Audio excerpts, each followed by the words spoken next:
lóko lọ́mọdé lágbà mo bẹ̀ yín ẹ jọ̀ọ́ ẹ máa wo ètò Bísí Ológe. Bísí Ológe lètò ètò ní Bísí Ológe o, ẹ máa wo eré wà ń bẹ̀.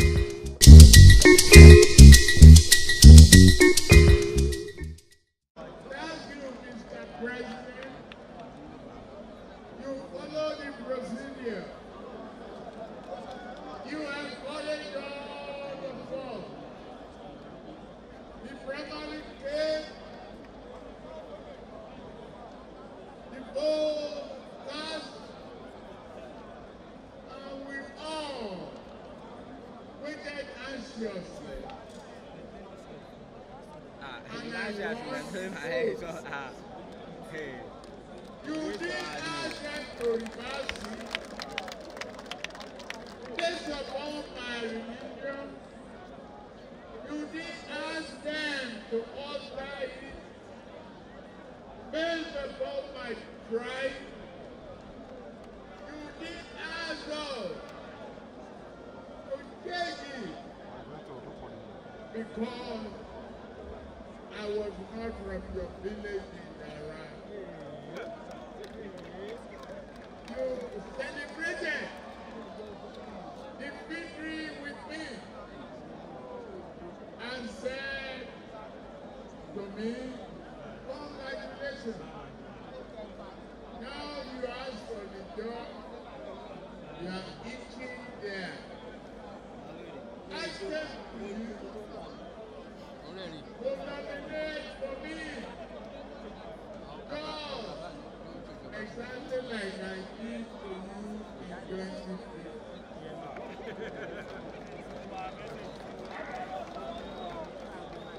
The Vice President. But instead of giving me the same coin, he said, no. You know better. You experience better. You know those Nigerians.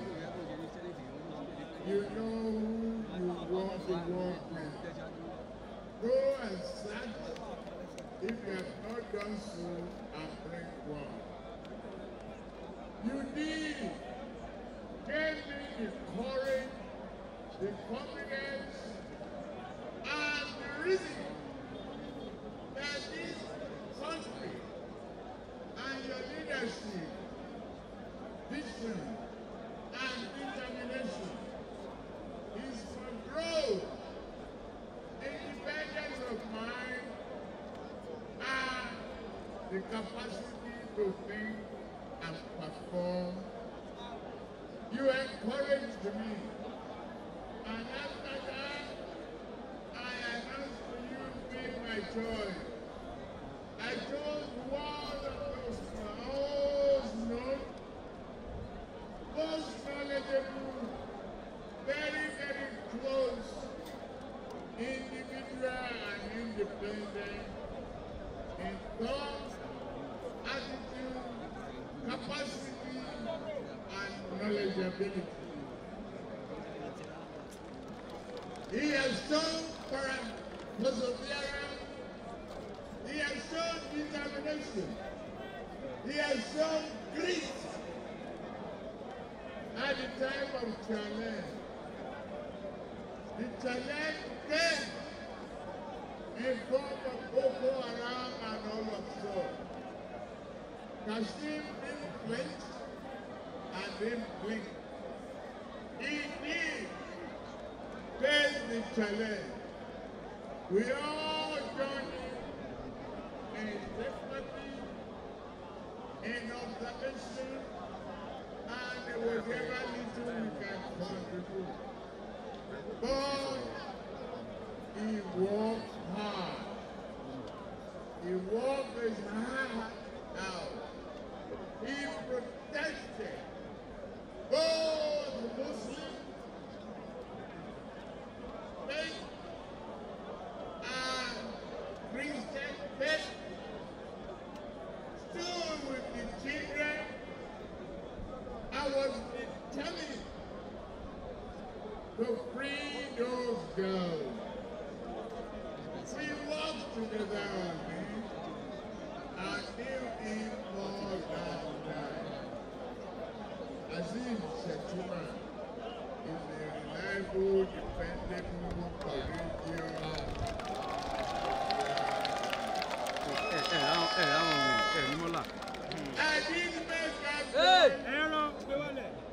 Today is not a victory speech.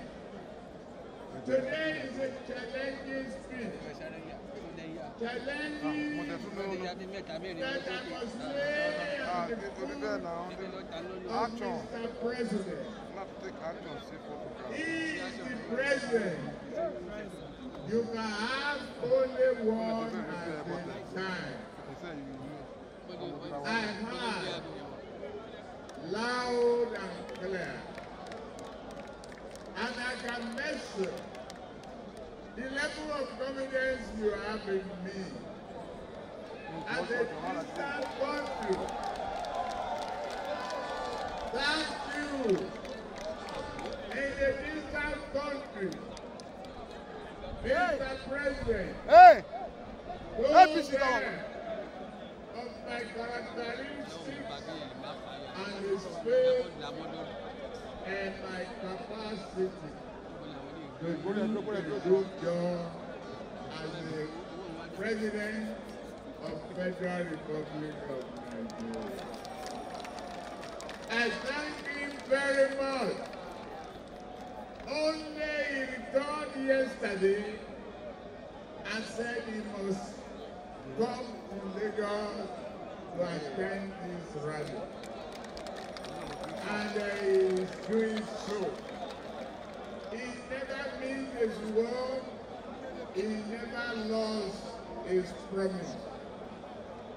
He promised to give to you the future of this country, to lay it in the hand of you, the youth. I want to say thank you very much. Join me in raising your hand high and say thank you. Thank you, Mr. President. Say thank you. Say thank you. Thank you, God bless you all. Mr. President, I want to say, God has kept you waiting for too long, and it's not today. But I assure you, as you work hard for me, I will work hard for Nigeria.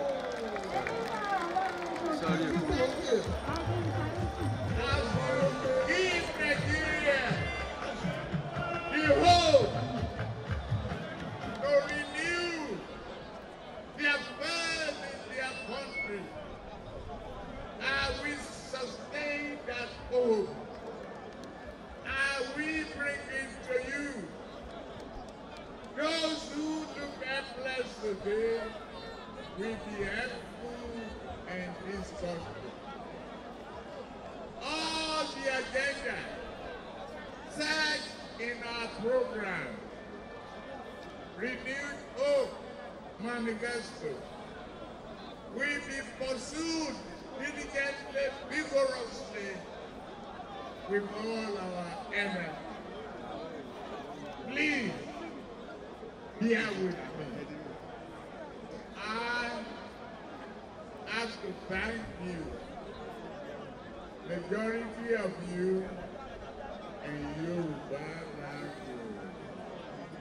Ẹ ṣé, mo dúpẹ́ lọ́wọ́ yín, Ọlọ́run ṣe lágbègbè ẹlẹ́gbàá, Dékẹjà, Ṣómólú, Bàrígà, Àlímọ̀ṣọ́, Àkànbí tẹ́ ń lò yìí nílò. Ọmọ ayé ni, Àkànbí tẹ́ ń lò yìí.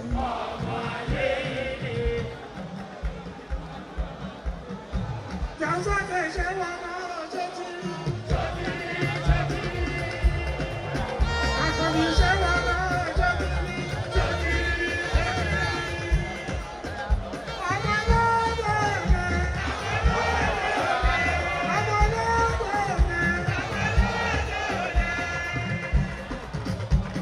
Okay, ọwọ́ yín náà ẹja lọ́wọ́ yín. Akọni wẹ́ẹ́rẹ́ lẹ́yìn o, ó ń jọba ìwà ẹ̀. Aṣíwájú wẹ́ẹ́rẹ́ lẹ́yìn o, ó ń jọba ìwà ẹ̀. Ìwà ló yẹ ká o, aṣíwájú ìwà ló yẹ ká o, níbikíbi àbáwá. Aṣíwájú tẹ̀ ń wò yìí. Ẹ̀fọ́ tó bá láwùjọ, aṣíwájú tẹ̀ ń wò yìí. Ọmọ ayé ni. Ọmọ ayé ni.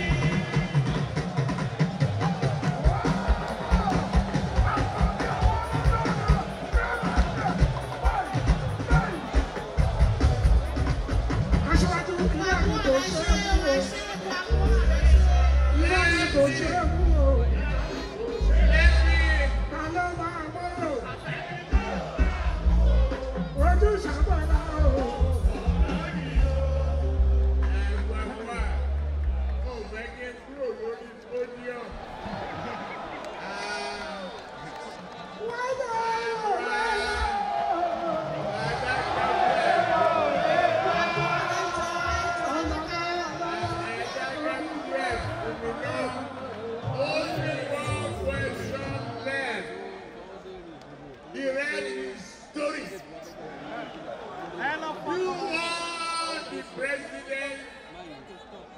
You want the presidency?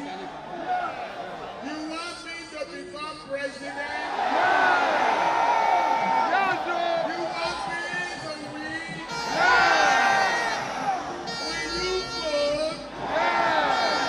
Are you going to vote? Let me see your hands up.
Thanks for watching this video. Please don't forget to click on subscribe button. Kindly comment and share. We drop new videos daily. Thank you. God bless you.